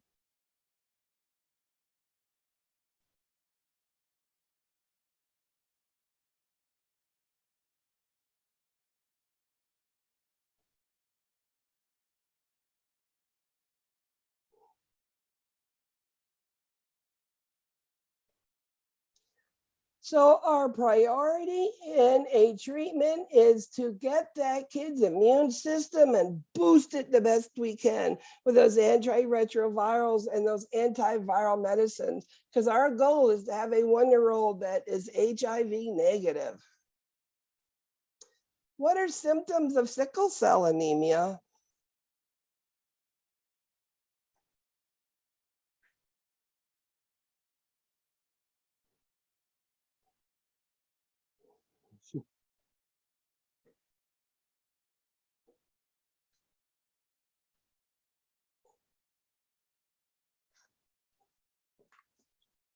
So when you see a sickle cell crisis, it's usually there's a block. That means there's swelling going on somewhere, hands, feet, vision, the growth thing.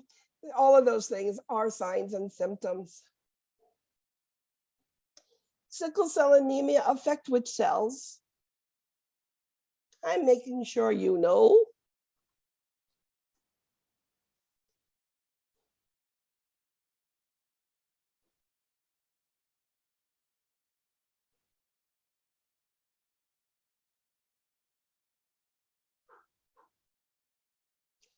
And it's the red blood cells. Sickle cell is red blood cells. Remember, it carries the oxygen. That's why they're tired all the time. What kind of hematocrit would someone with sickle cell have and why?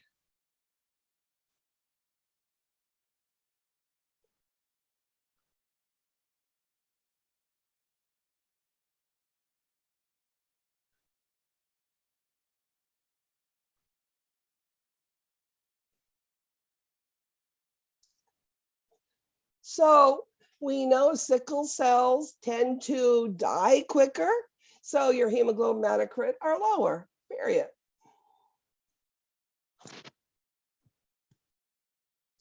What is the treatment for sickle cell anemia?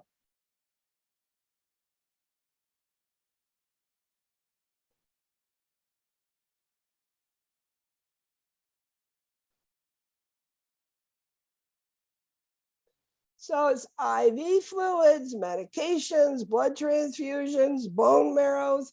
Number one is IV fluids, dilate the vessels. Pain medicine and heat when you're in that crisis is what works. And then, of course, blood transfusions and bone marrow, hopefully a cure. What is the reason children with iron deficient anemia are easily tired?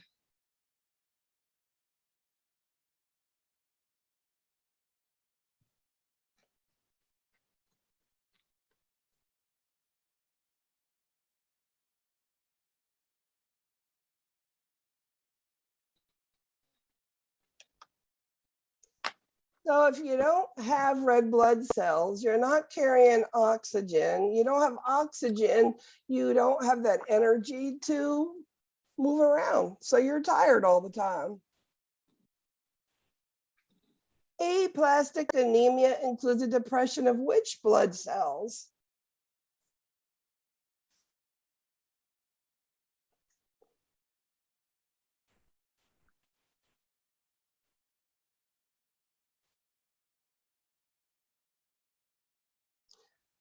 Your red blood cells, your white blood cells, your platelets. So aplastic anemia, what's the treatment?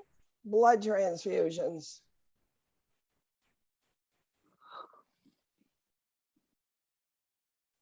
Most common type of anemia is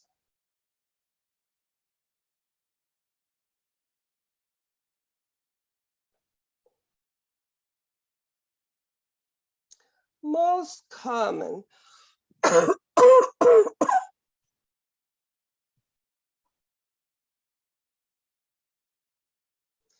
It's iron deficient anemia, and actually it's the easiest to take care of. Change your diet or take iron medicine.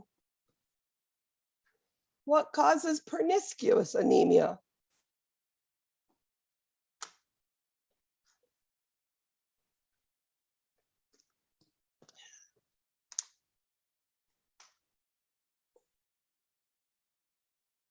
You think pernicious anemia, you think intrinsic factor, and you think of B12 deficiency. So how do we cure it? We give B12 injections. What symptom is the single most common symptom of anemia?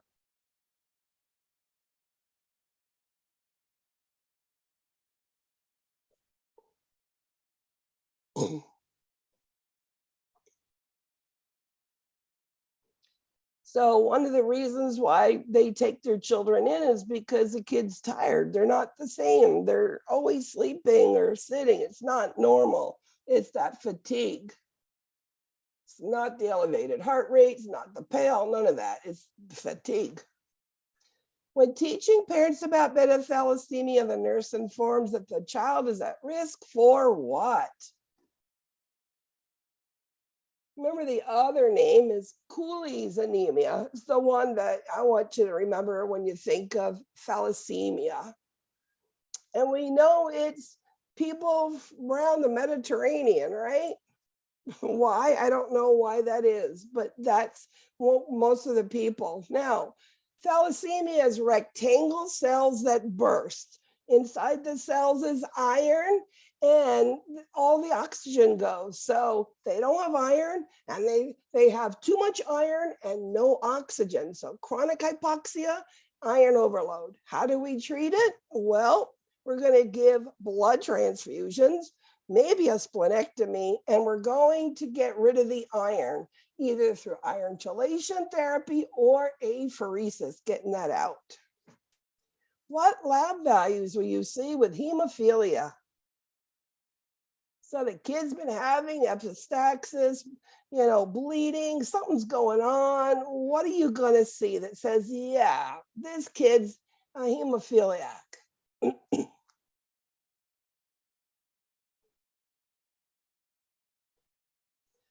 Remember, when you think of hemophilia, think of bleeding, thin blood, bleeding. So you have a APTT, or PTT is long, so bleeding.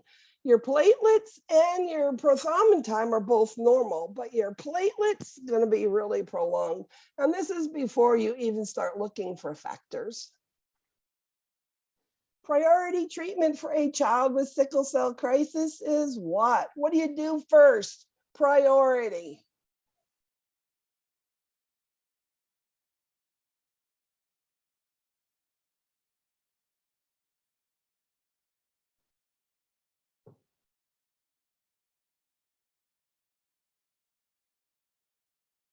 Number one, why are we having pain? It's because we have cells that they're all clumped up and blood can't move. We want to dilate that blood cell, which is going to help relieve the pain. IV fluids, then pain medicine and heat, and then elevate it. Number one, IV fluids. Don't forget that one. You want to treat why, not just the symptoms. The why, it's the blood's too thick. What is immune thrombocytopenia purpura, ITP?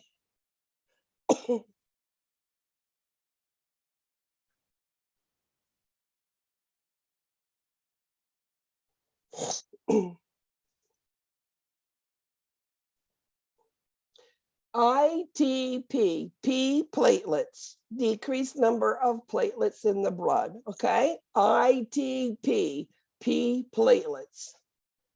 Not enough platelets, what happens? Bleeding precautions. Platelets help with blood, stopping the blood from bleeding. So thrombocytopenia can cause the following symptoms.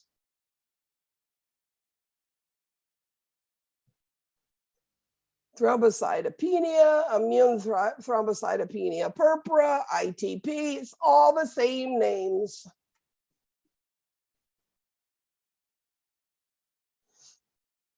So you're going to see what shows bleeding. Petechial hemorrhage, those little tiny little purplish little rash, bruising, of course, and nosebleeds. I said that's usually what brings them in.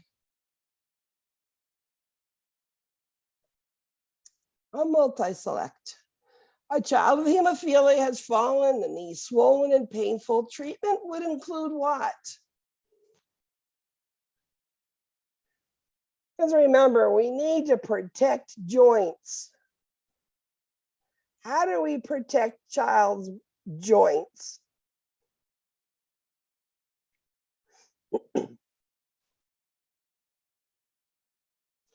Think of rice, okay? We're not going to exercise the knee and create more swelling. We're not going to give hot packs to dilate the vessels so they can really squirt blood in that joints and really destroy that joint sac. We're going to elevate it. We're going to put cold on it, and it's rice. We're going to rest, ice, contain, and elevate. It's almost like getting a sprain, same thing.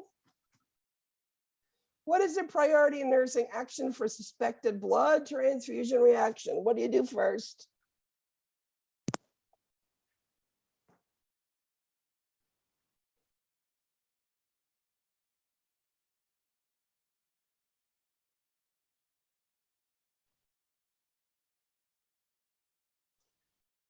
If you think there's a reaction, you're going to turn it off, number one, and then you figure it out.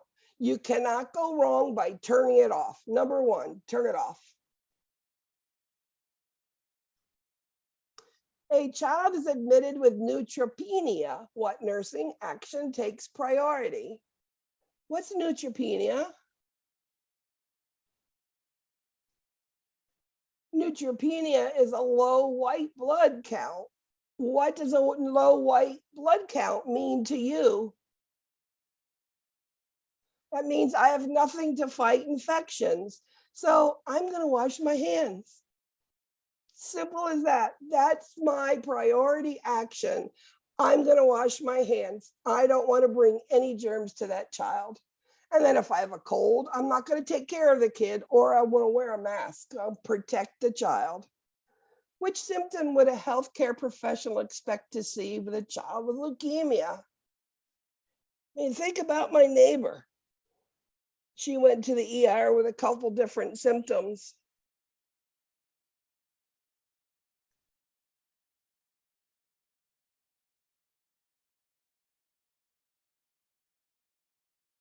So again, leukemia, you're going to have probably low hemoglobin hematocrit, low platelets, low white count. We're going to see bruising. I'm going to be tired. And bone pain is the big thing. They have a lot of pain. Your child with ALL has had recent lab results. The platelet count is 10,000. Nursing actions. Any child with a platelet count of 10,000, any adult with platelet counts, what do you think about? What do platelets do?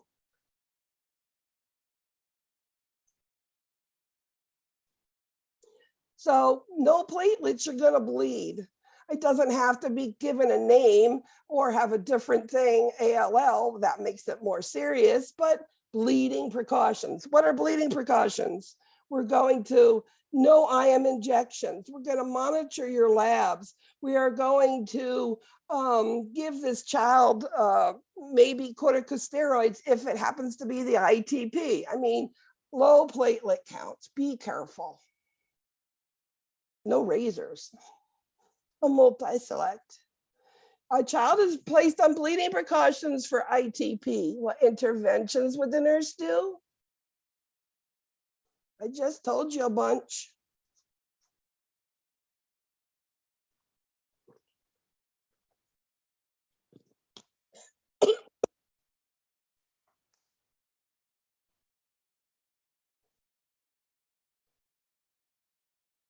So no injections. We're going to be looking for bleeding. We're going to be monitoring their labs to see, is it a low platelets? Are they going lower? And again, ITP, if some of times their treatments, they might do corticosteroids. We also know IVIG and anti-D, but this corticosteroids is one of the other ones. Child with Wilms tumor. What action by a nursing student causes a faculty member to intervene? Which means, what did this nursing student do wrong?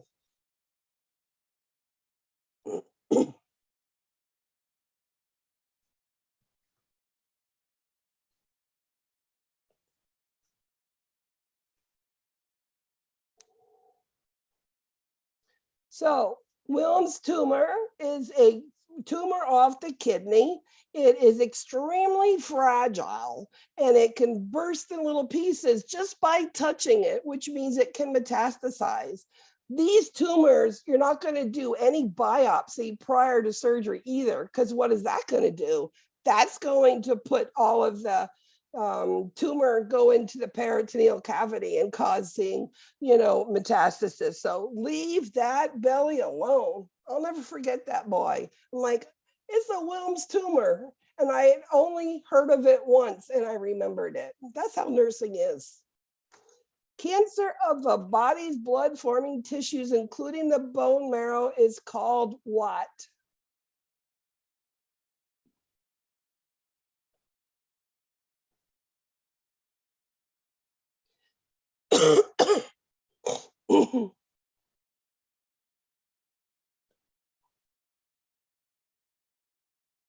That is called leukemia. Bone marrow, where does blood form?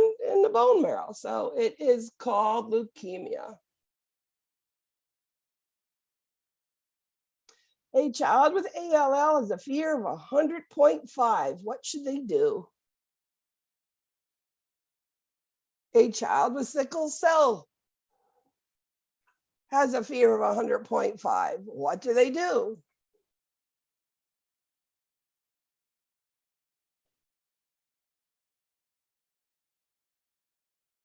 and you get medical attention now because infection is dangerous, dangerous. I remember ALL, there's no immune defense at all. So get medical attention. They usually will admit these children, start IV antibiotics to help the body fight it. Child is having a bone marrow aspiration. What should you tell the child? I mean, look at the size of the needle they put in that area. It's a big needle.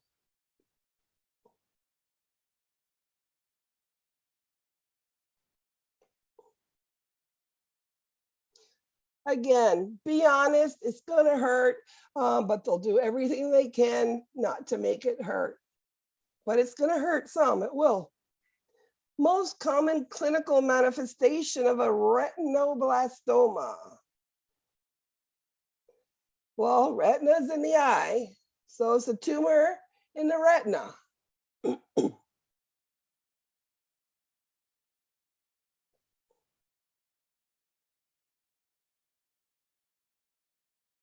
And it's that white eye thing. It's that cat's out in the dark and you see a light and you see this white shine. When you do a neuro check and you check pupils, that's exactly, you'll see just white in these children's eyes.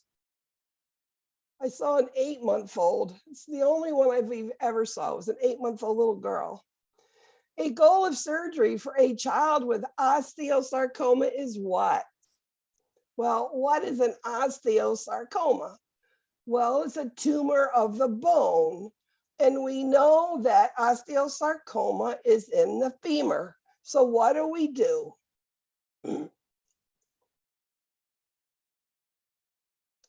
Well, we want to salvage that leg as much as possible. So we take the lower leg and put it back where the upper leg was. So there's something that we could put a prosthesis. So this child's able to ambulate a lot easier than with nothing there, because the femur goes right into that hip socket. So there's nothing to put it on. So we want to salvage the limb if at all possible. The second thing, if we can, of course, is we're going to amputate, but we want to salvage it. That's our goal. True or false? Immunizations cause autism.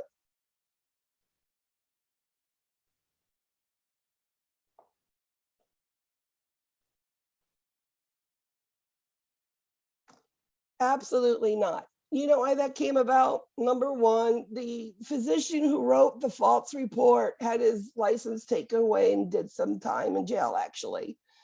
The time that they take autism and make a diagnosis is around 2 to 3 years old. At the same time, we're giving the chickenpox vaccine. So they said it was the chickenpox vaccine that caused the autism. It was just one of those happenstance. That's just when they give it. Has nothing to do with autism. A child's complaining about skin markings for radiation therapy should be told what? Where I showed you that little picture above the eye.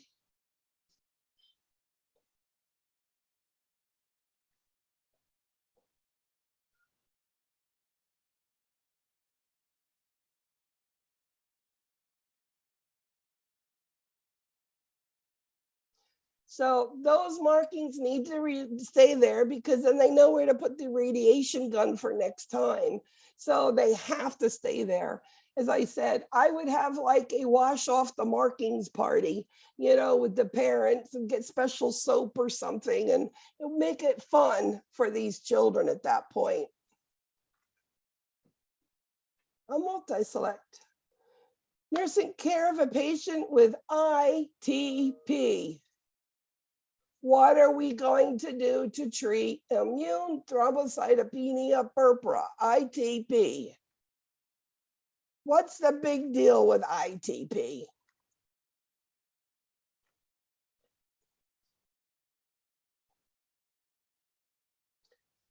So it's all about bleeding precautions. Why are you giving IV fluids?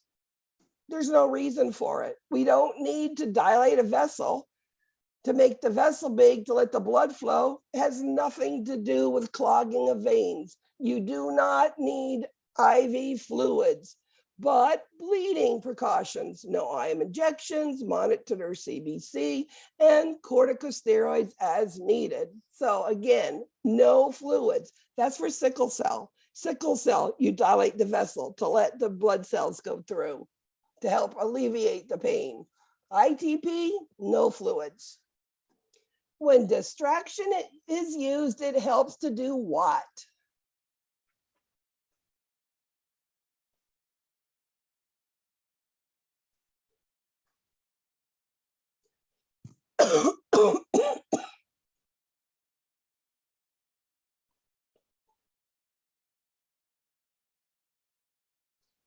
So distraction is used so that child doesn't just think about I hurt or it's going to hurt.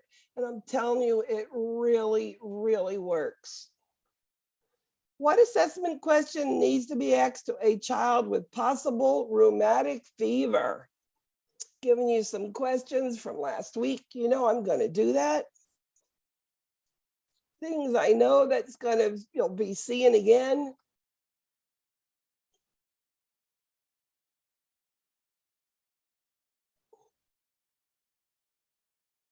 So rheumatic fever is caused by a under or not treated strep infection. So then how do we treat rheumatic fever? Antibiotics to take care of the strep. Signs and symptoms of asthma. Another last week question.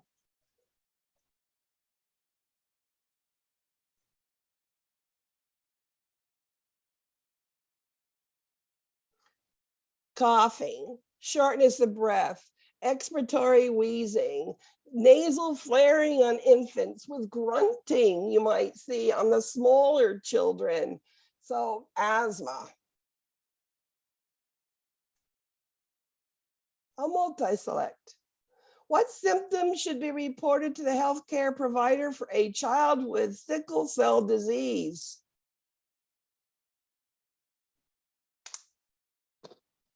As in, what are some things that you need to worry about?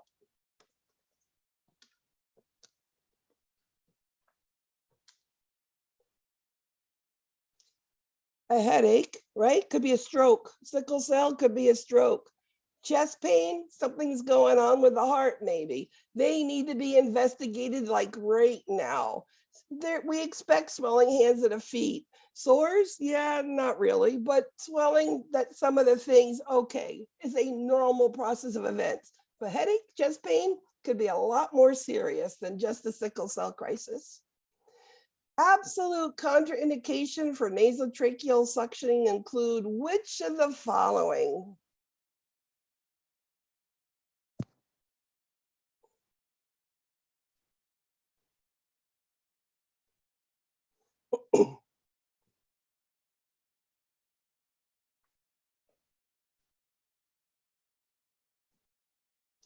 So you don't want to create more swelling that's already there. You already have a compromised airway. So croup is swelling, epiglottitis is swelling, and tonsillectomy, you could create more bleeding there. So those three. Iron dextran is given via which route? Have an infant who has an iron deficient anemia, and they're not going to be eating iron the way you want, and the oral iron didn't work. So we need to give this one. How are we going to give it?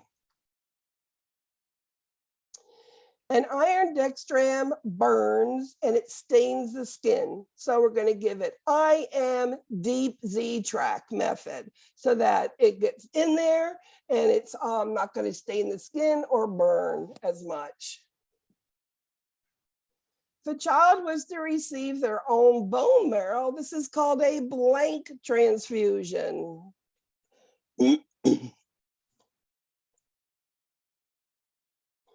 Like if a child was to receive their own umbilical cord.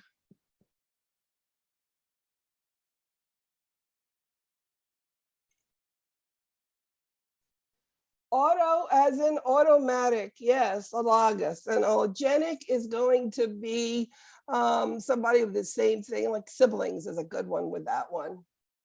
But if we have their own, it's the best. What cancer may present with painless, firm, enlarged cervical nodes? Painless, firm, enlarged cervical nodes up here.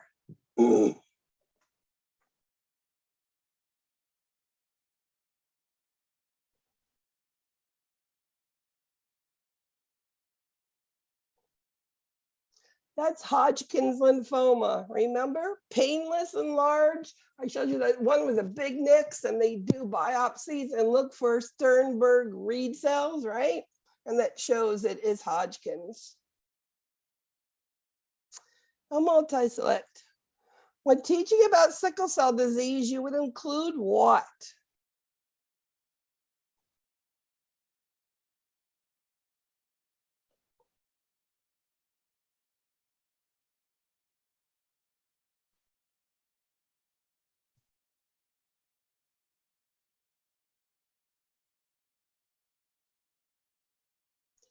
So we want to keep hydrated. We want to dress warm, take medicine before it gets bad, and many different diseases I told you today. Any temperature, 100.5 or greater, get to a doctor for antibiotics now. Thalassemia major is treated primarily with Cooley's anemia, the other word or name.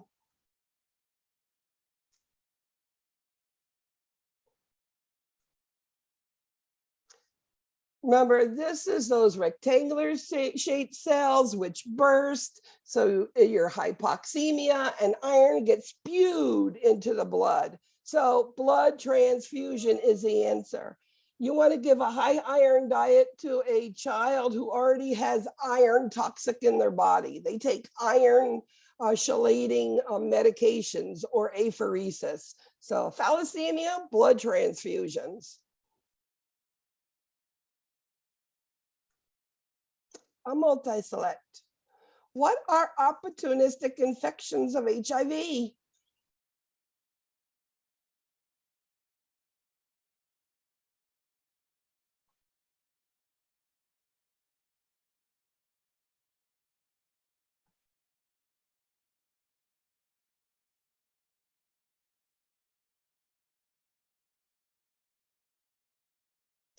So we have candida, which could be the mouth that we see it, or called tracheitis candida. Most common of all, pneumocystic pneumonia, okay? UTI, no. Rashes, no. The opportunistic, something that they can get is a candida and the PCP. Multi-select. Treatment of osteosarcoma includes what? Again, what is osteosarcoma? Well, osteosarcoma is a cancer of a bone. It is the cancer of the femur bone. Mostly you're adolescent. What is our goal? And our goal is, number one, we want to salvage it, and we'll give chemo. And then if we can't salvage it, we're going to go ahead and we're going to give we'll have to do an amputation, but we're going to try not to. So salvage it. And multi-select. Who are the best donors for a bone marrow transplantation? The best donors.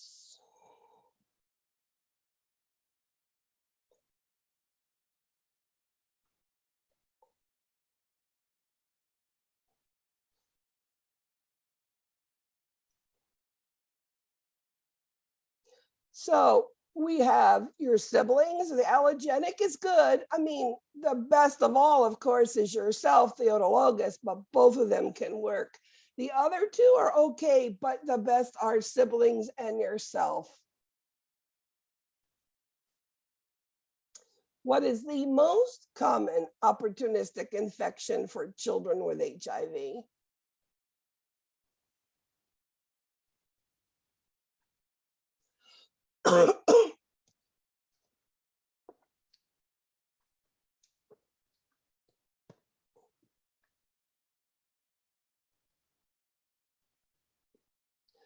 It's called PCP pneumonia, pneumocystic cardiac pneumonia, most common. Yeah, they can get candida, they can get fungal, they can get sepsis, okay, but the most common, PCP pneumonia.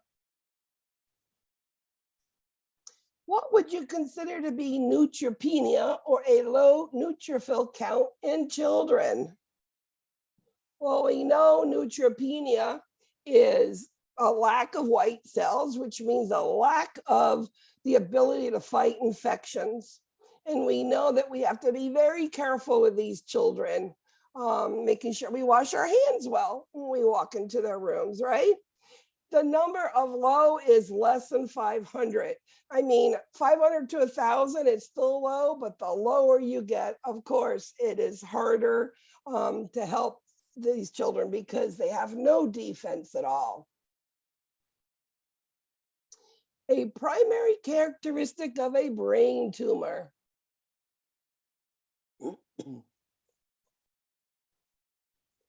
So if you think of this tumor occupying space in the brain, and it usually starts small and then it gradually will get larger and larger.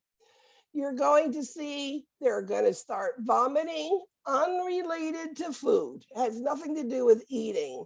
The headaches are going to become more and more pronounced over time. And then, of course, depending where it's at, you might not be able to have good balance. But the thing is, the symptoms, because it's growing, it becomes worse over time. The optimum treatment for osteosarcoma is, I think you guys know this answer here now.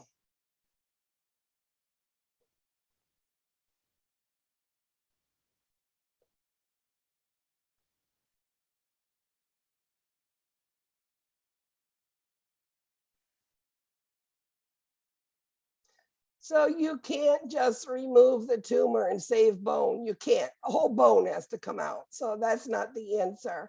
We want to salvage the lower part of the leg to be able to put it where the femur was so that there's somewhere to attach a prosthesis. And last question.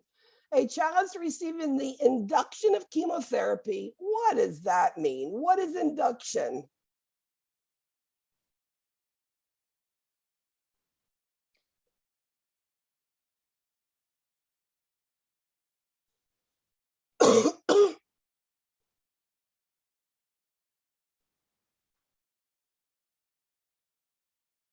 Induction, literally, you want remission when you're done. It's over 4 to 6 weeks. It's intense chemotherapy. And then the other stages of chemotherapy are to get those little bits and pieces of cells gone. But the initial is called induction, and our goal is remission. Here we go. Number 3, Suzette. Good job, Suzette. Number 2, Marjorie. She was fighting the whole game. Who beat her out? Raul. How do you do that to a woman, Raul? Number 4S and Liz. Good job, guys. Please sign your attendance attestations. So that is done. Remember, we do have an exam next week. Please come to the reviews. I do mine tomorrow if you can stand my voice again. Then afterwards, I'm going to the doctor. So don't worry, I'm taking care of me for you too. So I'll be back. Don't worry. Get my voice back to shape. I want to thank you all. Thanks for being patient. We ran over today. You all have a good day and wait for me, Raul, okay? Okay. See you tomorrow. Thank you. Thank Bye. you. My pleasure. Victoria, you could hold over too if you would. Okay, Professor. I can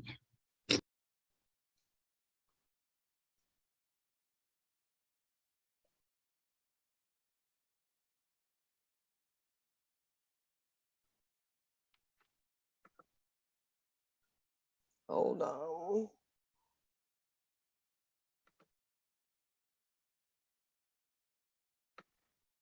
I'm getting there. Okay, Raul, what happens? It doesn't show up? And it says that I finished. It says I have current score 3 out of 10. So it doesn't say No, that I saw what you did. I can see it. I know that something happened because of exactly what you said to me. I'm gonna try to get it reopened again for you, okay? okay. Just keep communicating with me. I'll get you the exam, your Yeah. quiz. I'll get Oh. you through it. So would you do it now or I can do it right now and try for you, okay? Okay. Okay, I'll just talk. Maybe we can do it together here. We could do that too. Oh, let me somebody's try- on the. Yeah, no, Somebody's on the. Victoria's here. Okay. She's here with me. Victoria, when can I meet with you? Professor, I'm sorry, I just got to work. It could be, if you want to, I mean, when you finish with Raul, I mean, I'm here at work until 11, but I could talk with you. Yeah, you're at Maybe work right now. I don't want to bother you at work. Is there another time this weekend, anything? Because there's a lot of important things there I don't want you to miss, okay? I know, and school is the first day of school to Wednesday. So I have 2 kids and I've been really stressed with that. So tomorrow, before I go to work at 2:30, maybe. I have my review at 1. Oh, okay. 12:30, 12? Can we do 11? 11 11:30? tomorrow, 11:30 tomorrow, sold. I'll see you Okay. tomorrow. Okay, Perfect. Professor. Thank you. Have a good day. No, thank you. All right, let me get you. Hold on, Raul, let me get to figuring this out for you. Okay. Let me know when you do it so I can refresh the page. No, I get you. Let me get there. Okay. That happened to me like 3 semesters ago in one class. I think it must be a problem with my computer or something. No, yeah, I don't think so. It happened to me one time before and I didn't even start the quiz and the quiz finished. The professor told me that Canvas has some problem like that before. So Yeah, you know, it's, I wish I knew the answer. I really do. yeah, nobody knows. All right, let me try to do something else.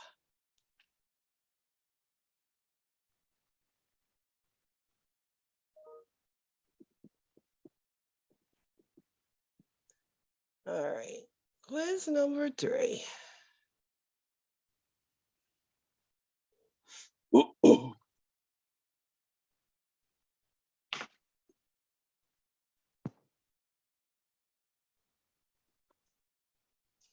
Yeah, no, I'm not letting you get something 3 when you don't deserve it.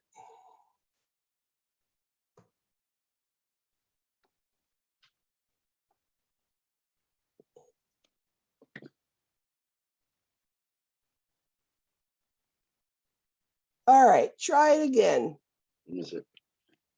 The problem is when the quizzes, the grade don't go up, even if you get 10, but it goes down a lot in the.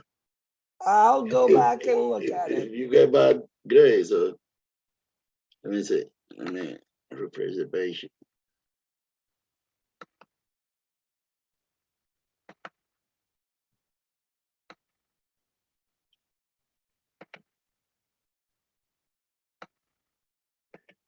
It was on week 4, right? Or no, week 5. No, week 5. Week 5. There it is. Okay, now it's open. There you go. Enjoy it. You want me to Thank do it with you. you here or? Nope, go for it. Okay. If I have any issues, I'll message you, okay? Okay, thank you. Have a No, good you're day. very welcome. Take Bye-bye. care.